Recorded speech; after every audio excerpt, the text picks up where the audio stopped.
am making a Mardi Gras mask, and what I did first was I took like a few layers of tinfoil and molded it to my face and cut it to the shape I wanted. And then I took a cast roll like this, and just cut it into a bunch of little pieces like this.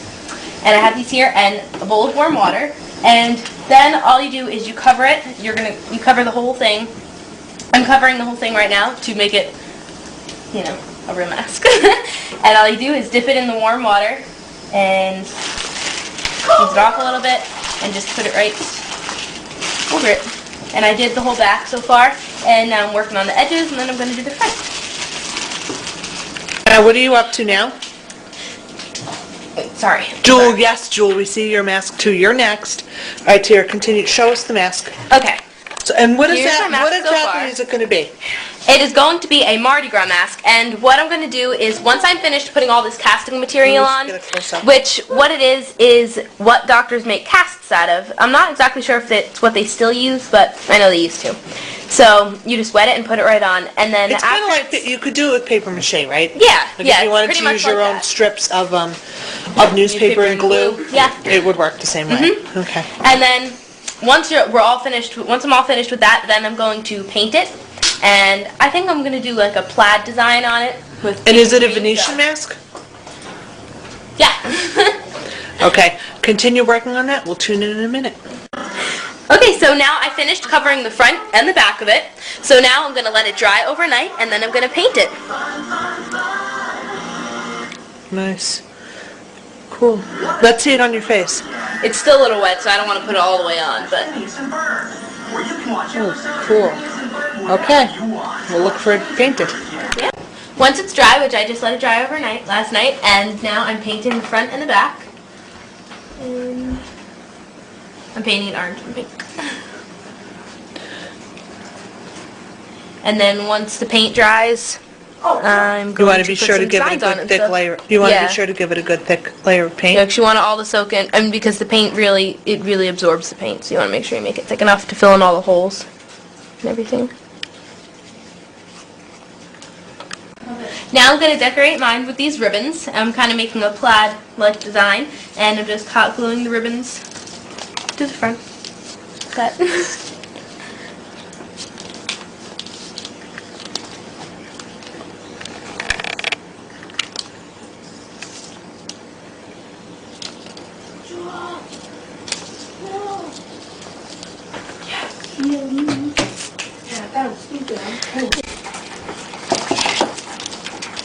Okay, so I just finished the ribbons on one side. I just finished the ribbons on this side, and as you can see, for the ones that are going horizontally, I glued it on the two edges, and then these ones I just weaved in and out of them, so it kind of looks like plaid.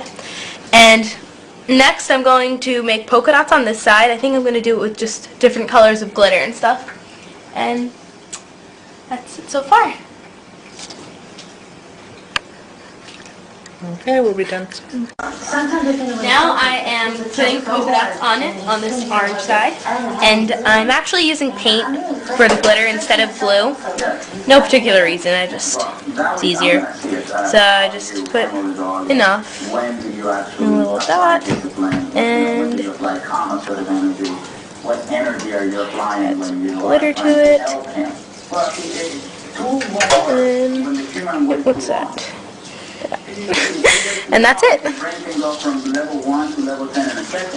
if you try to press, if you try to put paint with the brains in level 10, Cool.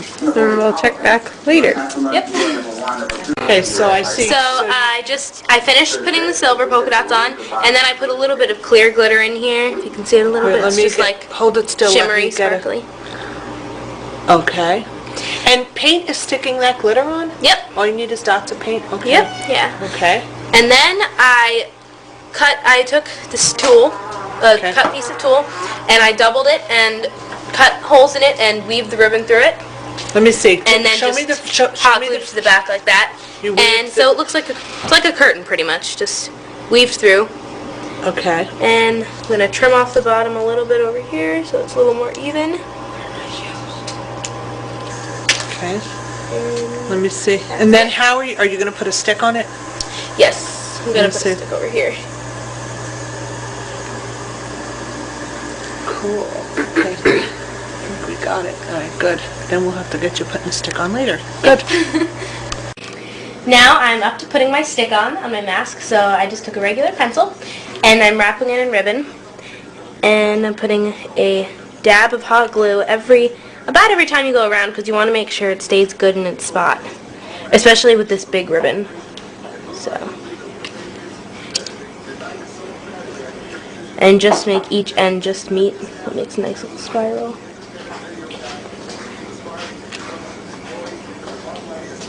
You want to make sure not to put too much hot glue so it doesn't seep out of the edges. Then you have bubbles all over. And those little strings you can just pick off later. They come right off, so it's not a big deal.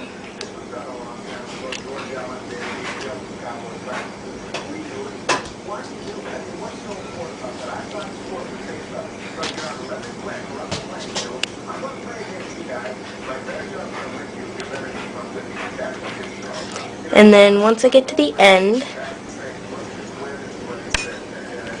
just where these two ends just meet, you want to make sure you stick it nice and good at the end. And then just cut off the string, the extra. And then I actually put a dab of glue on the top of the pencil and folded it over. And put a little bit more, just fold it in. You just might want to hold that there for a couple seconds first. Pretty. Now, how do you attach to your mask? Well, I was going to put some tulle over it. So I just gathered up the top of it.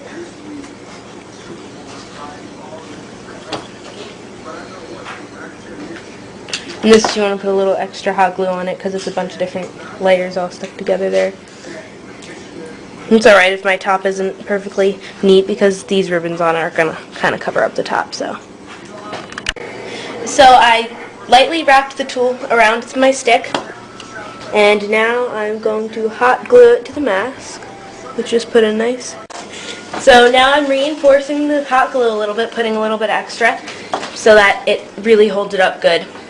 And I just wrapped the tulle around before, twisted it a little and wrapped it around, and wrapped the extra around the bottom and hot glued that. And now it's finished. And now you have your Venetian mask. Mm-hmm. Cool. I love it.